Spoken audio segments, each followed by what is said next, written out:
Donald Trump, ange ou démon? L'ancien président américain a été suspendu des plateformes Facebook, Twitter et YouTube en janvier pour avoir soutenu le mouvement du Capitole. Vous connaissez ce mouvement qui voulait empêcher la validation des élections présidentielles aux États-Unis.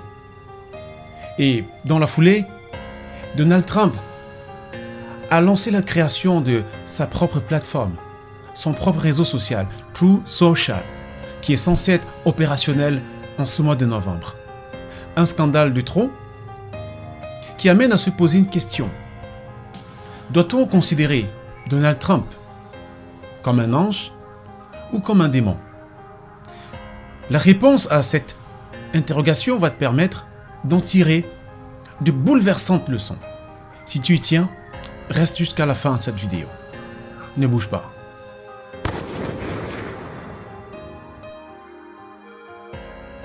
Donald Trump, c'est le mec grande gueule, un peu vulgaire et taquin. Lorsqu'il ne s'en prend pas à ses adversaires, il s'attaque aux journalistes. En analysant sa gestuelle, les experts en communication non verbale ont conclu que Donald Trump, c'est un mâle dominant. C'est quelqu'un qui veut marcher sur les autres. Ça se voit à travers sa manière de tripoter ses congénères, ses homologues, parfois de façon assez infantilisante. On se souvient surtout de cette poignée de main durant laquelle il avait failli broyer littéralement les phalanges de Emmanuel Macron, le président français. Heureusement que prévenu, le président français s'était super bien entraîné. Il y a tant d'autres frasques, comme le fait d'avoir refusé de serrer la main de Nancy Pelosi au Congrès américain. Ces tweets à scandale, j'en passe et des meilleurs.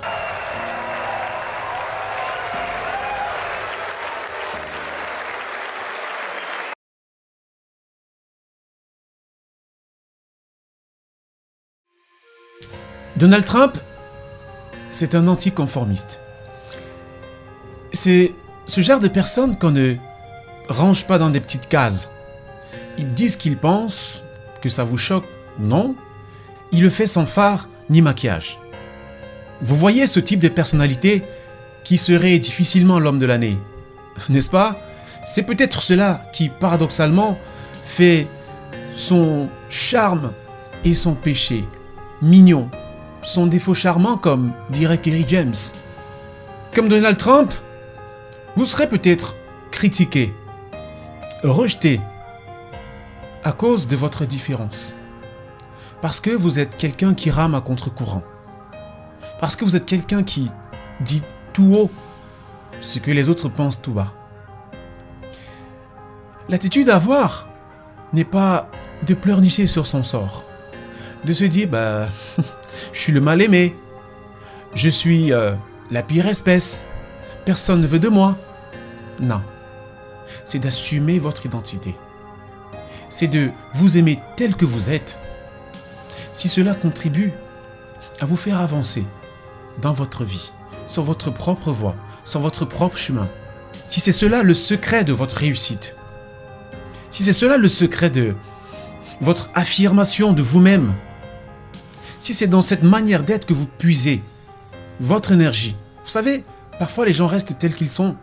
C'est un mécanisme de défense qu'ils ont développé contre la société qui peut être parfois très violente, qui peut être parfois intolérante. Alors ils développent ce mécanisme de défense-là pour se protéger. Un peu comme une tortue qui ne saurait être, un papillon ou un lion. Quand la tortue est attaquée, qu'est-ce qu'elle fait? Elle va rentrer sous sa carapace et s'est construite une armure pour se protéger contre les intempéries. Et je pense que c'est ce qui a fait la force de Donald Trump jusqu'ici. C'est rester égal à lui-même. Ne pas se laisser influencer. Et ne pas vouloir plaire à tout le monde, quitte à déformer sa personnalité. Parce que c'est notre personnalité. C'est notre différence. C'est ta différence qui fait ton originalité.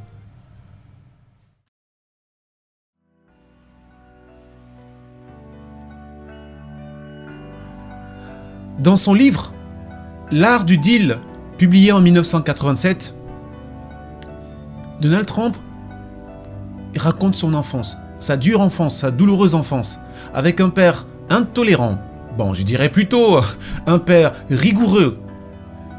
Et il fait savoir que c'est l'attitude de son père qui lui a permis de se forger. C'est la dureté de son père qui lui a permis d'avoir un tel caractère. Cette dureté a forgé son caractère. Et vous comprenez pourquoi Donald Trump est un jusqu'au-boutiste.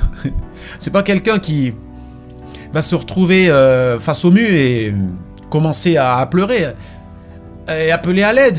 À l'aide, aidez-moi. Non, c'est un jusqu'au-boutiste. D'ailleurs, vous vous souvenez, en 2017, personne ne vendait cher sa peau. Tous les pronostics le donnaient perdant jusqu'à ce qu'il remporte les élections, parce qu'il a accusé le coup, alors qu'il était sous le feu des critiques. Alors qu'on lui tirait dessus à balles réelles, il encaissait des coups, mais il préparait sa revanche, à coups de petites phrases pour déstabiliser ses adversaires.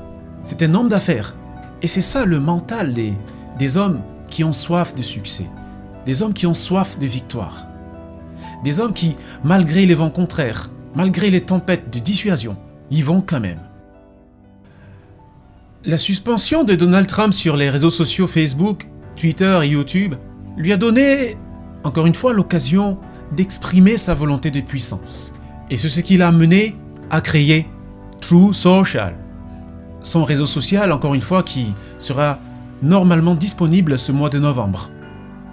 L'objectif est de résister face à la tyrannie des géants des technologies qui ont utilisé leur pouvoir unilatéral pour réduire au silence les voix dissidentes en Amérique. Comme je disais plus haut, Donald Trump, c'est pas quelqu'un qui va se retrouver face au mur et crier à l'aide. Il va chercher un moyen de contournement. Et ce qui me pousse à dire une dernière chose. Il y a un certain courant qui veut que l'on n'ait pas de plan B dans la vie. Parce qu'en fait, le plan B te détourne du plan A et t'empêche de donner le meilleur de toi. T'empêche d'être à fond dans ton plan A. Et à la fin de la journée, tu n'es ni trop plan A, ni trop plan B. Tu es partout et nulle part. Je pense qu'en certaines choses, le plan B est nécessaire. Parce que le plan A te rend dépendant des gens et des systèmes. Le plan A te rend prisonnier. Or, parfois dans la vie, tu dois prévoir une issue de secours en cas de problème, en cas d'incendie. Tu dois prévoir une issue de secours, une bouée de sauvetage en cas d'inondation. Parce que la véritable liberté, c'est la quête permanente de l'indépendance. C'est un idéal, d'accord, mais vers lequel il faut tendre, travailler à être indépendant, jusqu'à le pourcentage le plus élevé, peut-être à 50%, à 60%, à 80%, c'est l'idéal qui nous libère de l'emprise des autres, qui nous libère de l'emprise des dominateurs. Maintenant, Donald Trump, ange ou démon, à toi de conclure, en juger par les quelques aspects que j'ai mis en évidence, les quelques aspects de sa personnalité que j'ai mis en évidence dans cette vidéo. Je ne sais pas pour toi, mais il y a un penseur qui disait que l'homme n'est ni ange, ni bête, mais que qui fait l'ange, fait la bête. Comme tout le monde, Donald Trump a des choses à se reprocher, des choses à corriger, je crois. Il n'est certainement pas recommandable à certains égards, mais à le voir, est-ce que tout est à jeter? Est-ce qu'il est systématiquement bon pour la poubelle de l'histoire? Je pense qu'en chacun de nous, il existe une part obscure et une part lumineuse. Chacun de nous a un peu de lumière.